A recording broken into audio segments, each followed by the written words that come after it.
Мен дайым айтып берем, омат деген бар. Омат. Бүгін қордықтасың, бүгін орчылықтасың, бүгін сен ешкім түшінбей айтады, субханалла. Bir ертең Алла Таала оматты балким сага 40 жашыңда берет, 60 жашыңда берет. Балким балаң себеп берет, балким кызың себеп берет, балким күйөө балаң себеп берет. Оматты билбейсиң сен. Бүгін кепедесің, ертең хан сарайда жашашың мүмкін. Бүгін көчөдө жүрөсүң, ертең субхана жиппенен жүрүшүң мүмкүн. Туурабы?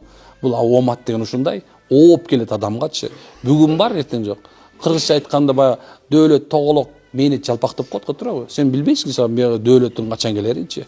Ошонун себебинен субханалла, жакшылыкта жаманчылыкта кайра кайтып келет, кайтып келбей койбойт. Бир жол түртүп кеткен десең, сен эки жол түртүлөсүң. Бир жол туура эмес, эки жол сага жөнүндө туура эмес сөз айтылат. Бир жол текебенсең, сен эки жол зулум кылып кетиши мүмкүн сен. Бирок сен бир жол кечсең, эки жакшылык келет. Бир жол хади алсаң, эки жакшылык келет, субханалла. Кара кандай нерсе. Бул дүйнө ушундай да, өтөр дүйнө, бирок келме кезек, терме тезек деп коет. Бул дүйнө ушундай. Эчтекеден субханалла, сен качып кута албайсың, ошон жакшылык кыл. Оңол өзүңдү оңол. Мен дайым айтам, мен дайым өзүмө деле айтам кээ бирдечи. Мындай карайм дагы, бир нерсеге айтам, сен бир жериң туура эмес. Сен фасыксың. Издеп отургандан кээ бирде өзүм кемчилик, деп айтам, субханалла, сен ушул жериң кемчиликтүү, ошону сен Алла сага ушул нерсени берди.